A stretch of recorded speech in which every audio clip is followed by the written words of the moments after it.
इस बैंक और बैंक के एमडी और सीईओ अजय कुमार श्रीवास्तव सर जुड़े हुए हैं। अजय सर, एक बार फिर से गुड आफ्टरनून। और कल आए थे आईओबी के नंबर्स।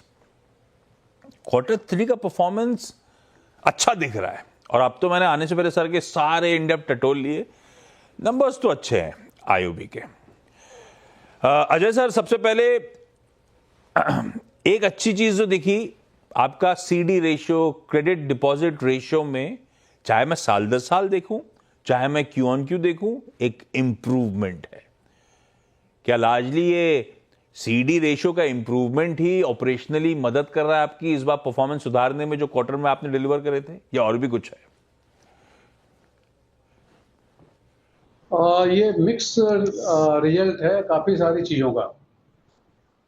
एक तो ऑफ कोर्स सीडी रेशियो, जैसा आपने बताया, CD ratio is one of the एक फैक्टर है उसमें। दूसरा ये है कि हमारा जो लो कॉस्ट डिपॉजिट है कासा, उस पर हम लोगों ने ज़्यादा ध्यान दिया, और जो डिपॉजिट हम लोगों ने सोर्स की है उसका जो लो कॉस्ट जिसको बोलते हैं, उसमें हम लोगों ने करीब 10% का ग्रोथ दिखाई ईयर ऑन ईयर।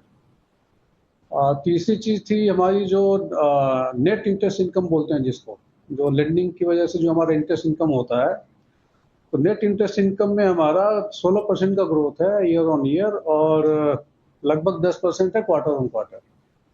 और चौथा मेजर रीजन है कि हमारा जो स्लिपेजेस जो था, जो अकाउंट एनपीए होते हैं, वो हमने पिछले करीब 7-8 क्वार्टर से हमारा स्लिपेज रेशियो 0.11 0.12 है। तो अगर अकाउंट एनपीए नहीं हो रहा है तो नेचुरली उसमें भी interest application we are earning.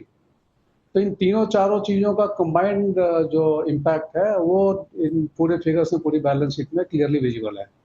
और ये क्वार्टर ऑन क्वार्टर कर रहे हैं हम लोग, इट्स नॉट एज इफ ये सिर्फ Q3 में हुआ है, ये रेगुलरली ये हम लोग कर पा रहे हैं। इंटरेस्टिंग। तो एक नहीं, हाँ, सीडी रेशियो में इंप्रूवमेंट एक रीजन है, पर जैसे अजय सर कह रहे हैं कई सारी चीजों का मिक्स था। लो कॉस्ट डिपॉजिट्स, हाँ, कासा में इस बार इंप्रूवमेंट है। एनआईआईज में 16% का जंप है, वो हेडलाइन नंबर्स आपकी स्क्रीन पे चल रहे होंगे। साल दर साल एनआईआई में 16% और मेरे ख्याल से मुनाफे में 21% का इंप्रूवमेंट। एनआईआई में 16% का जंप, सीक्वेंशली भी इंप्रूवमेंट, और स्लिपेजेस जो एनपीएस अकाउंट स्लिप हो जाते हैं उसमें रिडक्शन। ये सब रीजंस थे अच्छे ऑपरेशनल परफॉर्मेंस डिलीवर कर पाने में मदद करने के लिए। अजय सर, दो इश्यूज हैं, इनफैक्ट दो सरदर्द हैं बैंकिंग स्पेस के लिए, एक एक करके दोनों एड्रेस करते हैं। पहला, बार बार ये बात सामने आई कि डिपॉजिट मोबिलाइजेशन बैंक्स के लिए दिक्कत भरा हो रहा है, चैलेंजिंग हो रहा है। आपके केस में साल दर साल डिपॉजिट्स 0.25% बढ़े, पर सीक्वेंशियली डिपॉजिट्स में ड्रॉप है करीब 0.2% का। कैसे फेयर कर रहे हो आप इस फ्रंट पे? क्या कुछ हालात ईज ऑफ होना शुरू हुए हैं, या डिपॉजिट्स मोबिलाइज करना अभी भी चुनौती है आपके लिए और पूरे बैंकिंग स्पेस के लिए? हाँ, डिपॉजिट पे चैलेंज है सभी के लिए। अभी भी डिपॉजिट कंस्ट्रेंट्स हैं, मार्केट में पैसा इतना इजीली अवेलेबल नहीं है, और जो भी अवेलेबल है उसका कॉस्ट ज़्यादा है। हम लोगों ने इस पे एक स्पेशल स्ट्रेटजी बना के काम किया। टोटल जो डिपॉजिट है उसके 3 कंपोनेंट होते हैं। एक होता है कासा, दूसरा होता है रिटेल टर्म डिपॉजिट, और तीसरा होता है बल्क डिपॉजिट। तो अगर आप देखेंगे तो हमारा जो कासा है वो बढ़ा है, हमारा रिटेल टर्म डिपॉजिट भी 8 से 9% बढ़ा है। जो बल्क डिपॉजिट का पोर्शन है वो हम लोगों ने Q3 में लगभग 7,000 करोड़ का शेड आउट किया, क्योंकि वो हाई कॉस्ट था और हमारी स्कीम ऑफ थिंग्स में फिट नहीं हो रहा था। तो सितंबर में अगर आप देखेंगे तो हमारा बल्क डिपॉजिट था 23,000 करोड़, वो दिसंबर में लाके हम लोगों ने सिर्फ 16,000 पे रखा उसको। तो बल्क डिपॉजिट कम होने की वजह से आपको डिपॉजिट ग्रोथ सिक्वेंशियली म्यूटेड दिख रहा है, लेकिन that was part of the strategy. वो हम लोगों ने प्लान करके उसको शेड आउट किया, और कासा में और रिटेल टर्म डिपॉजिट में, जो कि कंपैरेटिवली सस्ता है, उसमें हम लोगों ने डिपॉजिट मोबिलाइज किया। तो आप कह रहे हो on the face of it धीमा पड़ा होगा डिपॉजिट मोबिलाइजेशन, पर सोची समझी स्ट्रैटेजी थी। आप लोग बल्क डिपॉजिट्स को पे ऑफ कर गए, शेड करा उनको, और जो सस्ता था कासा और रिटेल टर्म डिपॉजिट, उस पर फोकस था और उसमें इंप्रूवमेंट है। तो उसको आप डाइसेक्ट करें डिपॉजिट्स को, तो सस्ते डिपॉजिट्स की ग्रोथ अच्छी है, ठीक बात। दूसरा कंसर्न, एक तो डिपॉजिट मोबिलाइजेशन था, दूसरा कंसर्न जो उभर रहा है वो है अजय सर एसेट क्वालिटी को लेकर। जिस तरह का धीमापन आ रहा है अर्थव्यवस्था में इंडिया के नतीजों पे, सब कह रहे हैं शायद एक सिक्लिकल स्लोडाउन पे हम लोग स्टेयर कर रहे हैं।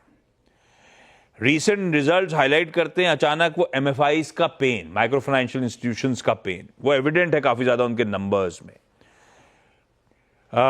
हालांकि जब मैं आपके नंबर्स का आकलन कर रहा था, मैंने आई कुडंट फाइंड फॉल्ट आपकी एसेट क्वालिटी में। इस बार के नंबर्स में कोई कंसर्न था नहीं, पर क्या मैक्रो एनवायरनमेंट समवॉट चैलेंजिंग बन रहा है एसेट क्वालिटी के फ्रंट पे, ये मानोगे आप?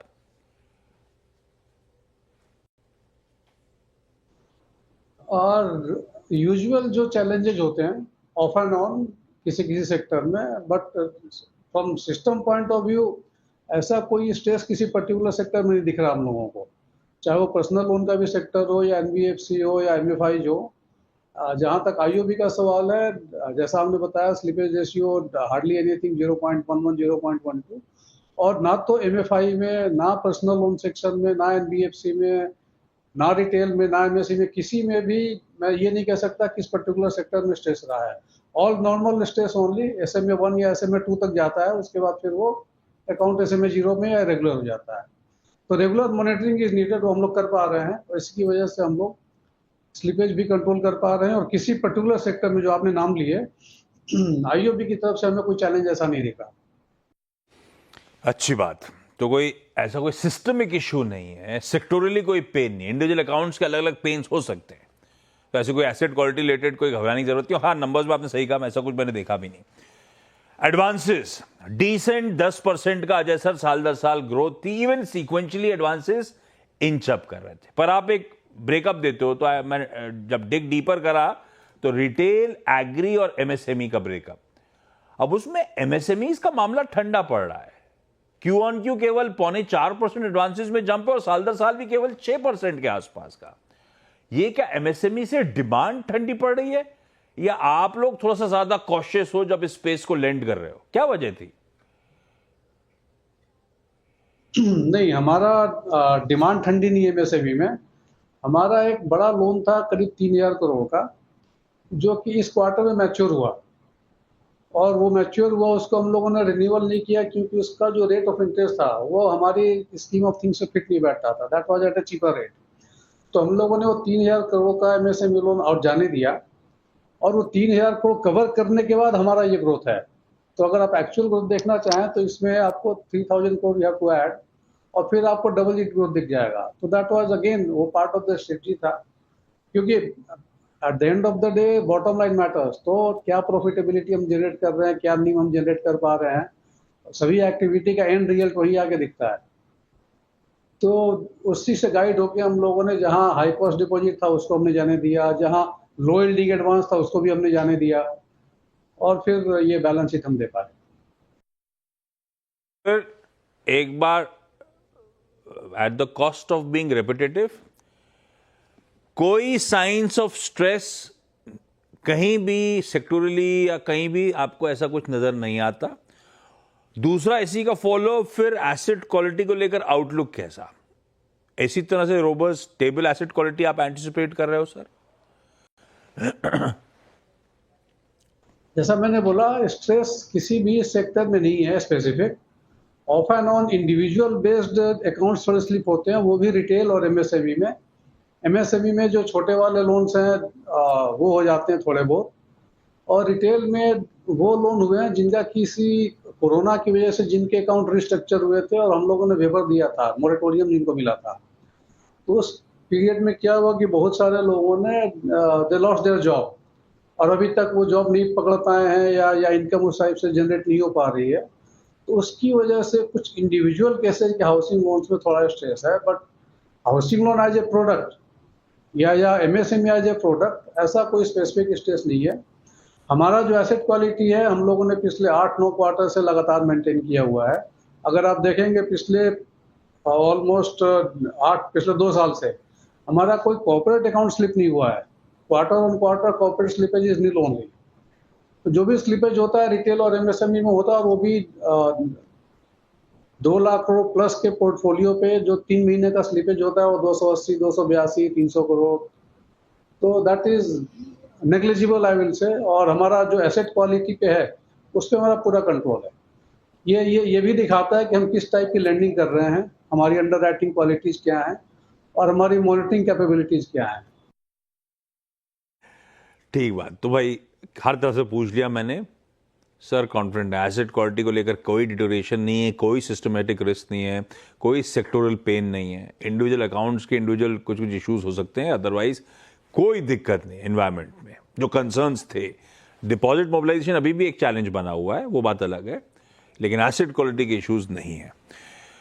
अच्छा, आपने जब प्रेजेंटेशन दिया अजय सर रिजल्ट्स के बाद, जो एक्सचेंजेस पे अपलोड करा, बढ़िया डिजिटल इनोवेशन की बात, डिजिटल आउटरीच की बात, वो सब हुई, पर उन सब के बैकड्रॉप पे आप अपने कस्टमर टच पॉइंट्स भी बहुत एग्रेसिवली इंक्रीज कर रहे हो। मतलब ब्रांच एडिशंस जो हो रहे हैं, आमतौर पे पिछले कई क्वार्टर से रन रेट था 10 या 20 ब्रांचेस हर क्वार्टर ऐड करने का।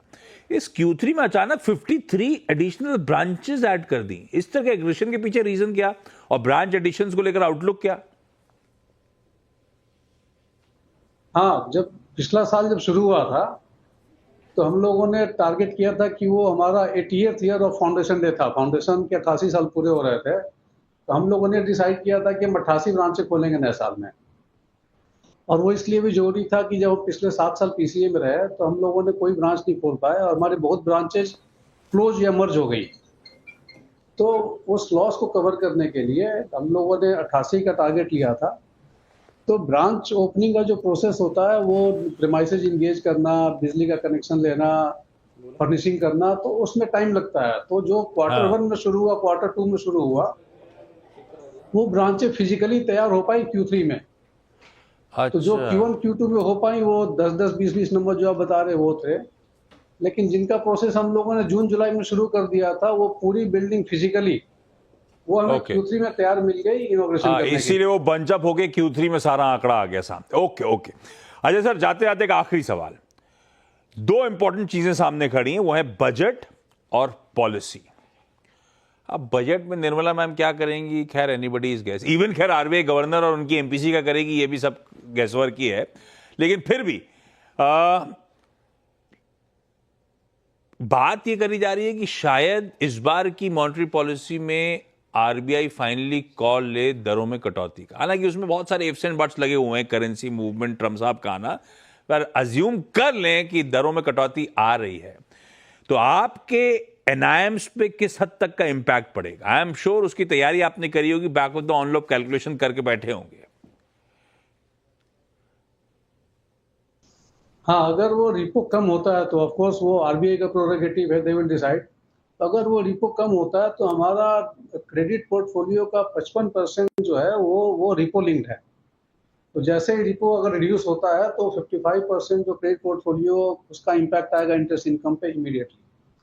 ये हम लोगों ने भी पहले से ही इसको विजन करके और इसको हम लोगों ने उसको कैसे मिनिमाइज कर सकते हैं उस पर काम करना शुरू कर दिया है। तो एक स्ट्रेटजी तो ये थी कासा वाली लो कॉस्ट डिपॉजिट, ये हम बढ़ा रहे हैं। दूसरी स्ट्रेटजी ये है कि हमने MCLR बेस्ड, लगभग हमारा जो सैंक्शनड है बट डिस्बर्समेंट के लिए अभी पेंडिंग है, इस महीने अगले महीने में डिस्बर्स होगा। MCLR बेस्ड वो लगभग 6,000 करोड़ का हमारा तैयारी कर रहे हो कि हुआ। उसका इंपैक्ट निगेट कर पाओ। आइए, इनिशियली तो NIMs में प्रेशर आएगा, पर जैसे जैसे पास ऑन होगा, पास थ्रू होगा, तो सब्सिक्वेंट क्वार्टर्स में शायद हालात इंप्रूव होना वापस शुरू। खैर Ajay sir, thank you so much जुड़ने के लिए। क्विकली छोटा सा ब्रेक के उस पर एक क्विक मार्केट चेक।